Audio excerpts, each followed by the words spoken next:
What's up, my wizards? It's Dev from Mtg, and I got some Monday Ixalan spoilers for you. I've already shown you my exclusive spoiler. If you haven't seen that video, click this card right here. You go watch that. But there were like other spoilers too that came out today, and they're actually, most of them look pretty good. So let me show those to you. I want to say most of them were good. That's because like we had 3 cards today that were not, in fact, interesting, but everything else was. So let me run through those real quick. We saw a 4-mana 2/5 Merfolk. That's all that does. We saw a 2-mana 2/2 Vampire. That's all that does. We saw a 5-mana instant speed, deal 4 damage to a target, which is actually probably playable in like sealed. So those cards exist right there. But let me show you an interesting card, Shapers of Nature. A Shapers of Nature is 3 mana. That's 1 in Simic colors for a 3/3 Merfolk Shaman. You can pay 4 mana, 3 in a green, to put a +1/+1 counter on target creature. Or you can pay 2 in a blue and remove a +1/+1 counter from a creature you control to draw a card. It seems like we get these in like every set now, right? Like some sort of 3 mana, usually gold creature that has like activated onboard abilities. And usually they're pretty good, and this is no different.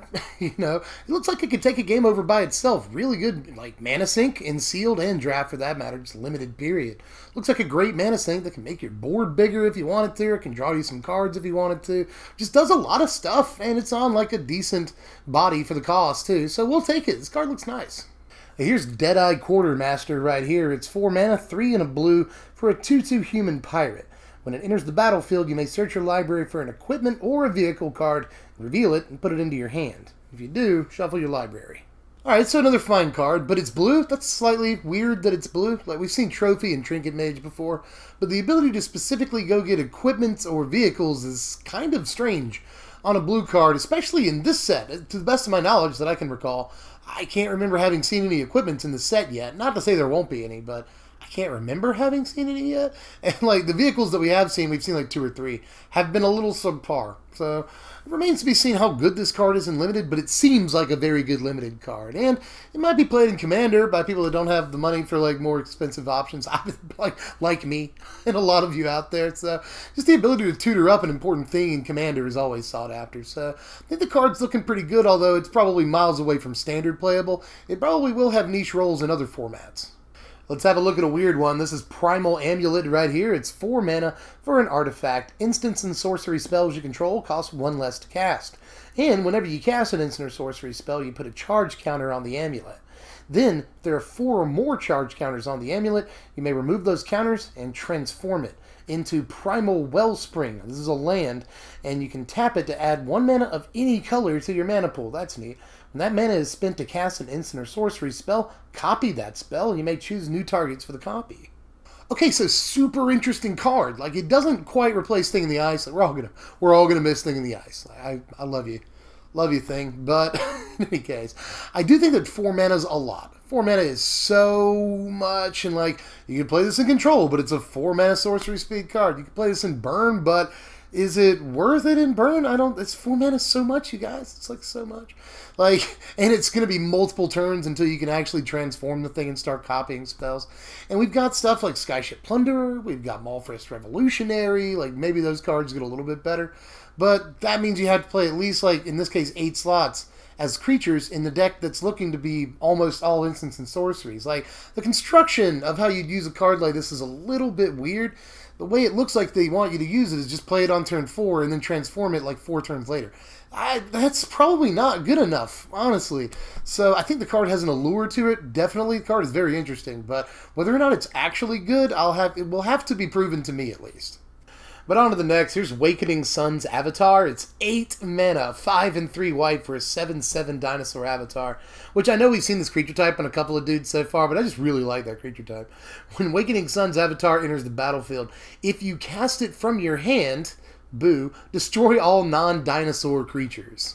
Now I say boo, but that line of text has to be on the card to balance the card. If you could just reanimate this and destroy everything but that would be a little too much. Like, even if you could just get it off of like Gishas, a combat damage trigger, that would also be a little bit too much too. So I see why that line of text is there, but I also think that it makes the card nearly unplayable, kind of. 8 mana is so much. 8 mana is a lot. If you can get to that and triple white in your deck, then more power to you, definitely. But I just don't see it being like a really, really, truly important card. I see it being a pretty sweet card, but whether or not it actually has relevance and constructed is a whole different story. I'm not sure this makes the cut. And I know, I get it. I've read the text on the card too. Yes, I get it. It's huge. All that's really good. But, like, 8 mana. 8 mana. I gotta count it out at 8 mana. Especially with triple white. Nobody wants to do that. But look who's back, and we're happy to have it. Lightning Strike is back again. It's basically the exact same thing as Lightning Bolt, but it costs you an extra generic mana. Now, to be honest, I'm stupid psyched this card is back. Like, probably more so than I actually should be. It's just like we've been waiting since Theros Block to get it back.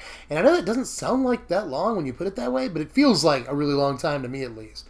Now, we're losing Incendiary Flow in this format, and a lot of Ramanap Red decks already played that card. This will slot in perfectly in that card's place, and in a lot of ways, it's even better. Yeah, it can't, like, exile creatures forever, but having instant speed is almost always instantly way better than having a sorcery speed card. In any case, just glad to have Lightning Strike back. I feel like it's slightly superior to Incendiary Flow just because of the speed of the card, and Incendiary Flow was already a really good card. So, awesome to have Lightning Strike back. I'm glad that we don't lose a really important burn option.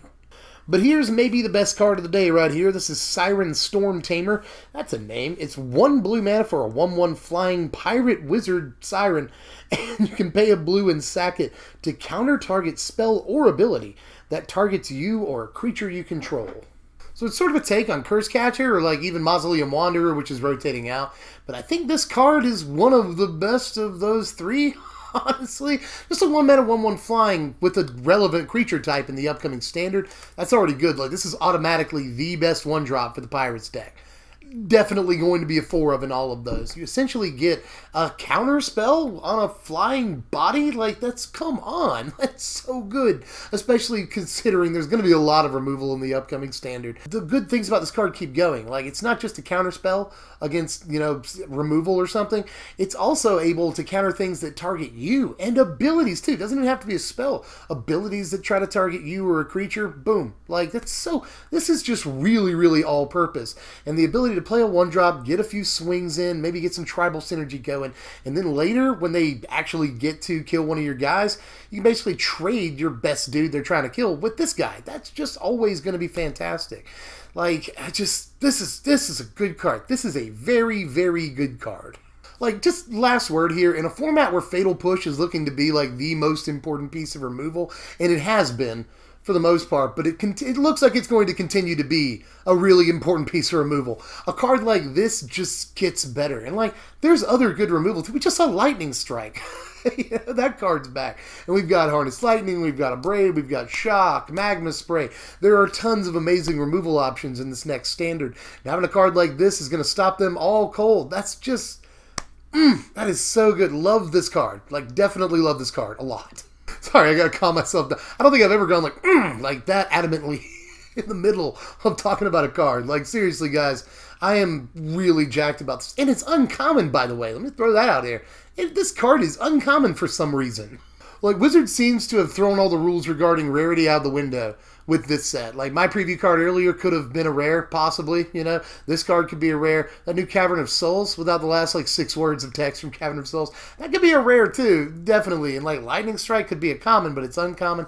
Like, there's just weird stuff going on with rarity in this set. So, I'm just lucky. I'm just happy to see, like, all these really, really awesome uncommons in the set. This is a set full of fantastic uncommons. But I'm tapped out on spoilers for today, but there's going to be more videos here really, really soon, because apparently spoiler season has begun in earnest with Labor Day. Monday, that's when the actual, for real, spoiler season apparently started. So I imagine that all week we're going to be getting some previews. So stay tuned with the channel, sub if you're new, hit the bell for the notifications if you haven't done all that stuff. You can also like the video if you enjoyed it. Follow me on Twitter at SBMTGDev, or kick us a buck on Patreon if you feel like it at patreon.com/SBMTG. In any case, I'm Dev from SBMTG, that place I was just talking about. That's where I'm from. I'll catch you later. Thanks for watching, my wizards. This video was brought to you in part by TCGplayer.com. If you're building that awesome pirate deck, you can already pre-order a lot of the cards for it on TCG Player at pretty good prices. You're going to want your Admiral Beckett brasses, right? But you can get those for under $4 on TCG Player. And if you want the other 1-drop for this pirate deck, Deadeye Tracker, it's less than $2 right now. And you know Pirates is looking good, so you might want to go ahead and pick up some pieces. But for now, I'm Dev from the place. Thanks for watching, my wizards.